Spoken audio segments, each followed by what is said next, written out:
नमस्कार दोस्तों, स्वागत है आप सभी का हमारे YouTube channel study with Lalit में। दोस्तों, आज हम मुगल साम्राज्य से संबंधित अति महत्वपूर्ण प्रश्न लेके आए हैं जो कि आने वाली सभी प्रतियोगी परीक्षाओं के लिए बहुत ही इम्पॉर्टेंट है। दोस्तों, इस टॉपिक से एक ना एक प्रश्न हर प्रतियोगी परीक्षाओं में पूछा ही जाता है।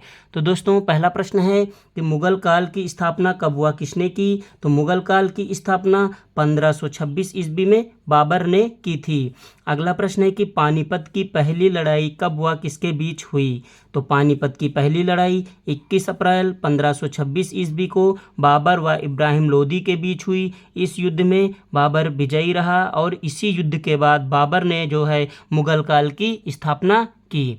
अगला प्रश्न है कि मुगल काल का अंतिम शासक कौन था? तो मुगल काल का अंतिम शासक बहादुर शाह द्वितीय था। अगला प्रश्न है कि मुगल काल की राजभाषा कौन थी? तो मुगल काल की राजभाषा फारसी थी। अगला प्रश्न है कि बाबरनामा के रचयिता कौन हैं? तो बाबरनामा के रचयिता बाबर हैं। अगला प्रश्न है कि हुमायूंनामा की रचना किसने की? बहुत ही इम्पोर्टेंट है। तो हुमायूंनामा की रचना गुलबदन बेगम ने की थी। अगला प्रश्न है कि शेरशाह सूरी का मकबरा कहाँ स्थित है? तो शेरशाह सूरी का मकबरा सासाराम में स्थित है। अगला प्रश्न है कि हुमायूं का मकबरा कहाँ स्थित है? तो हुमायूं का मकबरा दिल्ली में स्थित है। अगला प्रश्न है कि अकबर के बचपन का क्या नाम था? तो अकबर के बचपन का नाम जलाल था। अगला प्रश्न है कि अकबर का संरक्षक कौन था? तो अकबर का संरक्षक बैरम खां था। अगला प्रश्न है कि चौसा का युद्ध कब हुआ, किसके बीच हुआ? तो चौसा का युद्ध 1539 ईस्वी में शेरशाह सूरी और हुमायूं के बीच हुआ। इस युद्ध में शेरशाह सूरी विजयी रहा। अगला प्रश्न है कि पानीपत की दूसरी लड़ाई कब हुआ, किसके बीच हुई? तो पानीपत की दूसरी लड़ाई 5 नवंबर 1556 ईस्वी में अकबर व हेमू के बीच हुई। इस युद्ध में अकबर विजयी रहा।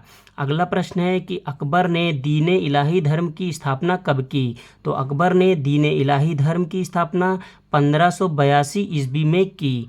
दोस्तों, क्वेश्चन ऐसे भी पूछता है कि दीन इलाही नामक धर्म किस शासक ने चलाया था? तो दीन इलाही नामक धर्म अकबर ने चलाया था।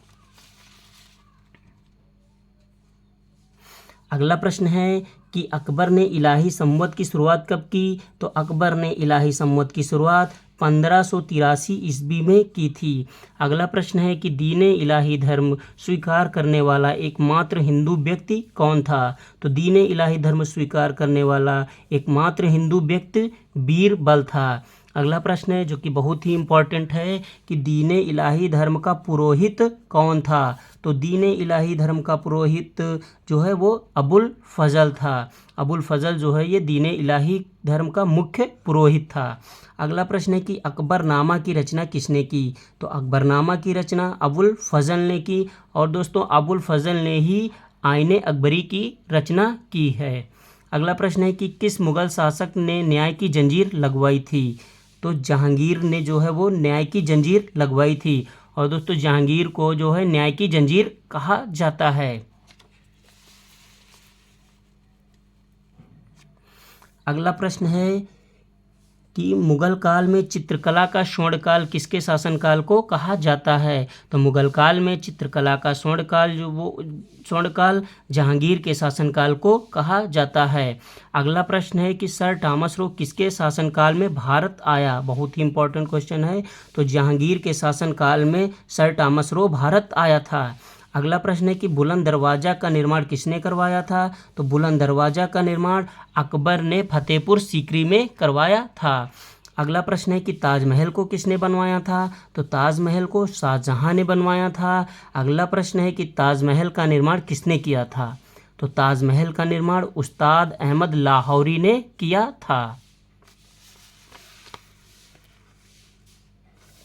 अगला प्रश्न है कि किस शासक ने भारत में ग्रांड ट्रंक रोड बनवाई थी? तो शेरशाह सूरी ने भारत में ग्रांड ट्रंक रोड बनवाई थी। अगला प्रश्न है कि मनसबदारी प्रणाली मुगल शासन में किसने लागू किया था? तो मनसबदारी प्रणाली मुगल शासन में अकबर ने लागू किया था। अगला प्रश्न है कि हल्दी घाटी का युद्ध कब हुआ, किसके बीच हुआ? बहुत ही इंपॉर्टेंट क्वेश्चन है, ज़्यादातर ये परीक्षाओं में पूछा जाता है। तो हल्दी घाटी का युद्ध 18 जून 1576 ईस्वी में अकबर व महाराणा प्रताप के बीच हुआ। इस युद्ध में अकबर विजयी रहा था। अगला प्रश्न है कि बीरबल के बचपन का क्या नाम था? तो बीरबल के बचपन का नाम महेश दास था। अगला प्रश्न है कि मुगल शासक औरंगजेब कौन सा वाद्य यंत्र बजाते थे? तो मुगल शासक औरंगजेब बीड़ा नामक वाद्य यंत्र बजाते थे।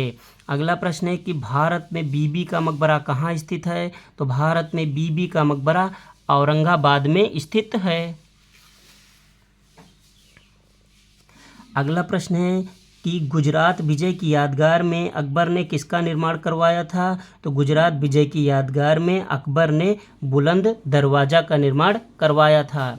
अगला प्रश्न है कि किसने मुगल साम्राज्य की राजधानी आगरा से दिल्ली स्थानांतरित की? तो शाहजहां ने मुगल साम्राज्य की राजधानी आगरा से दिल्ली स्थानांतरित की थी। अगला प्रश्न है कि किसके समय में मलिक मोहम्मद जायसी ने पद्मावत की रचना की? तो शेरशाह सूरी के समय में मलिक मोहम्मद जायसी ने पद्मावत की रचना की थी। तो पद्मावत की रचना किसने की? तो पद्मावत की रचना मलिक मोहम्मद जायसी ने की। अगला प्रश्न है कि किस मुगल शासक को जिंदा पीर कहा जाता था? बहुत ही इंपॉर्टेंट क्वेश्चन है। तो औरंगजेब को जिंदा पीर कहा जाता था। अगला प्रश्न है कि किस मुगल सम्राट की मृत्यु पुस्तकालय की सीढ़ियों से गिरने के कारण हुई? तो हुमायूं की मृत्यु पुस्तकालय की सीढ़ियों से गिरने के कारण हुई थी। अगला और लास्ट क्वेश्चन है कि अकबर के शासनकाल में भू राजस्व सुधारों के लिए कौन उत्तरदायी था? तो अकबर के शासनकाल में भू राजस्व सुधारों के लिए टोडरमल उत्तरदायी था।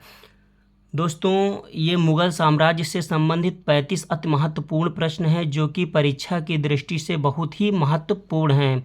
दोस्तों, अगर आपको हमारा वीडियो पसंद आया हो तो प्लीज़ इस वीडियो को लाइक करें और हमारी यूट्यूब चैनल को सब्सक्राइब जरूर करें। बहुत बहुत धन्यवाद दोस्तों।